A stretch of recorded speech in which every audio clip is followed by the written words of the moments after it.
Assalamualaikum warahmatullahi wabarakatuh. Selamat datang di channel Gemar Belajar. Pada pertemuan kali ini, kita akan membahas tentang perangkat lunak penunjang kegiatan belajar, bersama saya Haris Dahlan. Sebagai pelajar di era kemajuan teknologi informasi dan komunikasi, kita dituntut untuk menguasai keterampilan menggunakan komputer. Salah satunya adalah keterampilan menggunakan beberapa perangkat lunak untuk menunjang proses belajar, misalnya peramban web atau web browser untuk mengakses materi belajar secara online, paket Office untuk mengetik tugas sekolah, dan aplikasi CMS untuk membuat situs atau blog tentang kegiatan di sekolahmu. Anda mungkin pernah menggunakan beberapa aplikasi tersebut. Oleh karenanya, mari kita pelajari lebih dalam pada bab ini. Pada materi ini, kita akan bahas tentang peramban web atau web browser. Anda tentu sudah mengenal yang namanya internet.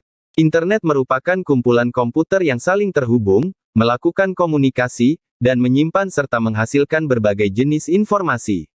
Untuk menjelajahi internet, maka diperlukan perangkat lunak peramban web atau web browser. Bisa dikatakan bahwa perangkat lunak peramban web digunakan untuk mengakses semua jenis informasi yang tersimpan pada jaringan internet. Yang pertama, pengertian peramban web. Peramban web merupakan sebuah aplikasi atau perangkat lunak yang dapat digunakan untuk melakukan proses interaksi dengan menggunakan berbagai macam tampilan dalam bentuk teks, gambar, video, permainan, atau informasi sejenisnya pada World Wide Web atau disingkat www, yang dapat diakses melalui alamat URL tertentu. Kegunaan perangkat lunak peramban web antara lain, memberikan kemudahan untuk mencari segala sumber informasi, yaitu dalam proses pencarian situs-situs sesuai dengan kebutuhan menggunakan mesin pencari atau search engine. Contoh peramban web yang sering digunakan antara lain sebagai berikut. Yang pertama, Microsoft Edge, adalah peramban web buatan Microsoft yang telah terintegrasi langsung ke dalam sistem operasi Windows 10. Peramban web ini adalah pengganti dari Internet Explorer yang ada pada sistem operasi Windows versi sebelumnya. Berikut yaitu Mozilla Firefox, adalah peramban web turunan dari Netscape Navigator dengan desain yang simpel dan keamanan yang baik. Berikut Google Chrome, adalah peramban web buatan Google yang terintegrasi dengan akun Google. Selanjutnya Safari, adalah peramban web yang terintegrasi dengan sistem operasi macOS. Safari memiliki fasilitas Really Simple Syndication atau RSS feed yang dapat digunakan untuk membaca konten dari sebuah website. Dan terakhir, Opera, adalah peramban web yang memiliki banyak fitur unik terintegrasi, seperti pemblokir iklan atau ad blocker, virtual private network atau VPN gratis, berita pribadi atau personal news, dan messenger. Selain dari beberapa web browser yang telah disebutkan, sebenarnya masih banyak lagi web browser yang telah dirilis. Yang kedua, fitur-fitur dasar peramban web. Setiap peramban web memiliki beberapa fitur dasar untuk membantu penjelajahan internet. Fitur-fitur dasar tersebut umumnya sama untuk beberapa peramban web, namanya saja kadang berbeda. Misalnya, pada Firefox terdapat fitur dasar sebagai berikut. Bila alamat atau address bar, merupakan kolom yang digunakan untuk mengetikkan atau menginput alamat situs atau URL yang akan dituju. Bila pencarian atau search bar, merupakan kolom yang digunakan untuk melakukan pencarian menggunakan mesin pencari atau search engine tertentu.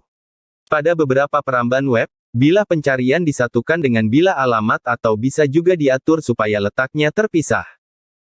Tombol beranda atau home, digunakan untuk kembali ke halaman beranda. Di dalam pengaturan peramban web, kamu bisa memilih tampilan beranda standar atau default, menuju URL tertentu atau halaman kosong. Tombol back dan forward, digunakan untuk navigasi antar halaman yang dibuka. Tombol back digunakan untuk kembali ke halaman sebelumnya yang sudah diakses, sedangkan tombol forward digunakan untuk menuju ke halaman setelahnya. Tombol refresh atau reload, digunakan untuk memuat ulang halaman web yang sedang dibuka. Tombol stop, digunakan untuk membatalkan pemuatan atau loading halaman. Pada Firefox, tombol stop hanya muncul pada saat peramban web sedang memuat halaman. Jika halaman sudah selesai dimuat, maka tombol stop akan berubah menjadi reload. Tablet browsing, merupakan fitur untuk membuka banyak halaman atau situs sekaligus dalam beberapa tab. Untuk berpindah antar halaman, yang perlu diperhatikan adalah membuka banyak halaman sekaligus memerlukan koneksi internet yang cepat. Oleh karena itu, disarankan untuk menutup tab atau halaman yang sudah selesai dikunjungi. Marka atau bookmark, merupakan fitur untuk mencatat alamat URL. Dengan fitur ini, kamu tidak perlu mengetik atau mengingat alamat situs yang sering dikunjungi. 3. Fitur tingkat lanjut pada peramban web.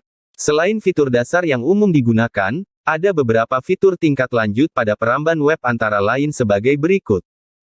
Pengaya atau extension add-ons, merupakan aplikasi tambahan untuk meningkatkan fungsionalitas dari sebuah peramban web. Contohnya, untuk mengurangi iklan pada halaman web, kamu bisa menggunakan pengaya ad blocker. Browser synchronization, merupakan fitur layanan untuk melakukan sinkron histori dari alamat URL yang pernah kamu kunjungi.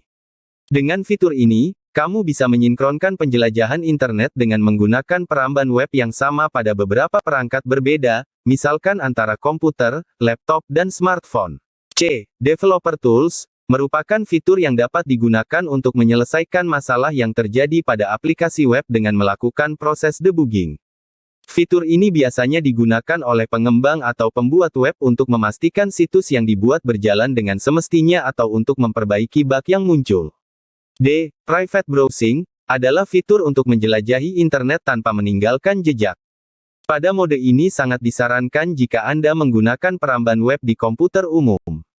Demikian materi kita tentang peramban web kali ini. Semoga video yang disajikan ini dapat bermanfaat bagi Anda. Untuk materi selanjutnya, kita akan membahas tentang paket Office. Tetap bersama Gemar Belajar. Jangan lupa untuk subscribe, like, dan komentarnya. Wassalamualaikum warahmatullahi wabarakatuh.